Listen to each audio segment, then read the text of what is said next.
मुझसे बहुत बड़े बड़े लोगों के नाम जबरदस्ती बोलने के लिए कहा उन्होंने। मैंने वो नाम नहीं बोले, उनके अनुसार मैंने काम नहीं किया, इसलिए उन्होंने मुझे प्रताड़ित किया। और उन नामों में विशेष तौर पर माननीय भागवत जी का नाम, राम माधव जी का नाम,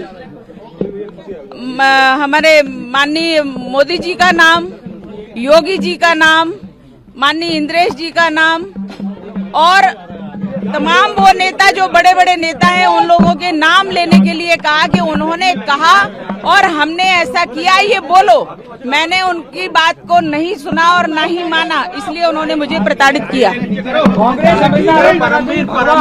परमवीर को लेके क्या कहेंगे? परमवीर ने आपको 20 से 25 दिन प्रताड़ित किया और वही मुख्य इसमें एटीएस का चीफ का जो परेशान कर रहा था।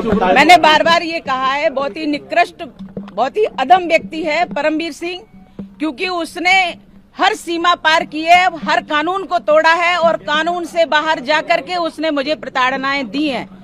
अकेले परमवीर सिंह ने नहीं, पूरे एटीएस के अधिकारियों ने प्रताड़ित किया है, पुरुषों ने प्रताड़ित किया है, हर कानून को तोड़ा है उन्होंने। मुझे गैर कानूनी 13 दिन तक रखा और 11 दिन की कस्टडी, इस प्रकार से मैं 24 दिनों तक पुलिस कस्टडी में रही और प्रताड़नाएं झेलती रही एटीएस की। जब आपको अरेस्ट किया था उस समय इंदौर, शाजापुर के कुछ और लोग जिन्हें अरेस्ट किया था वो अब तक उन्होंने पूरे देश में एटीएस वालों ने एक पूरा भय बना करके रखा था। मध्य प्रदेश में और पूरे देश में इस प्रकार का भय बनाया कि कोई भी व्यक्ति अपनी भावना व्यक्त कर ही नहीं पा रहा था। जो लोग अंदर गए, जो सत्य के लिए लड़ रहे थे, उनके लिए भी कोई कुछ नहीं कह पाया। भयभीत करने का प्रयास था और भयभीत किया उन्होंने, क्योंकि कांग्रेस का शासन था महाराष्ट्र में, देश में कांग्रेस का यूपीए का शासन था, इसलिए उन्होंने पूरी एजेंसियों का, जो सरकारी एजेंसी है, सबका दुरुपयोग किया और उनको भ्रष्ट बनाया। ये पूरे यूपीए सरकार का काम था। कई लोग अभी भी मिसिंग है, कई लोग अभी भी मिसिंग है। कुछ लोग ऐसे जो इन्होंने प्रताड़नाएं दी एटीएस वालों ने, तो वो लोग अपनी जान गंवा दिए, यानी देश पर आहूत हो गए हैं। लेकिन उनकी पत्नी को आज पता नहीं है कि उनकी डेड बॉडी कहाँ है, वो कहाँ है। उनकी पत्नी कहती है मैं सदवा हूँ या विधवा हूँ, मुझे कहिए जज साहब, बताइए मुझे।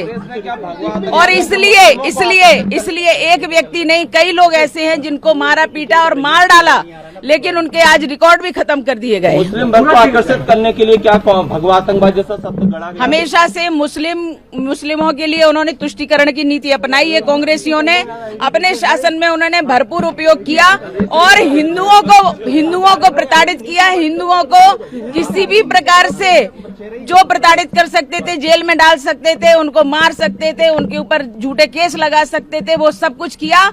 और देश के तो छोड़ो, भगवा को आतंकवाद कह दिया, हिंदुत्व को आतंकवाद कह दिया। ऐसी निकृष्टता, इतने निम्न स्तर की सोच कांग्रेस रखती है और कांग्रेस ने ये कुचक्र रचा और ये देशद्रोहिता में आता है। जिन्होंने भगवा को आतंकवाद कहा, आपको लेकर ऐसे सवाल उठा है, इतनी यातनाएं आपने झेली, ऐसे लोगों के लिए अब क्या सजा? जो लोग इस प्रकार के षड्यंत्र किए, देश के विरुद्ध, धर्म के विरुद्ध, हिंदुत्व के विरुद्ध, जिस प्रकार से उन्होंने षड्यंत्र किए और इतने सभी लोगों को, सेना को उन्होंने टारगेट किया, संतों को टारगेट किया, संघ को टारगेट किया और इस प्रकार से टारगेट करके ये सब देशभक्त हैं। ये सब देशभक्त हट जाएंगे तो कांग्रेस का फुल फ्लैश शासन आ जाएगा, ये उनकी नीति थी। लेकिन ऐसे लोगों ने जो कुचक्र रचा है, षड्यंत्र रचा है, हमारे जज साहब ने स्पष्ट उनके लिए आदेश दिया है कि ऐसे लोगों की जांच की जाए जिन्होंने गलत प्रस्तुति दी है और इस प्रकार से इतना बड़ा केस थोपा गया है। इनकी जांच हो और सजा हो, उनको निश्चित रूप से जांच होगी तो सजा होगी। दिग्भ्रमित का मेरे पास कोई उत्तर नहीं है, वो तो व्यक्ति बोलने लायक ही नहीं, उसका नाम ही नहीं लेना चाहिए। जो सुबह और दोपहर में उसका नाम लेगा उसका दिन खराब हो जाएगा।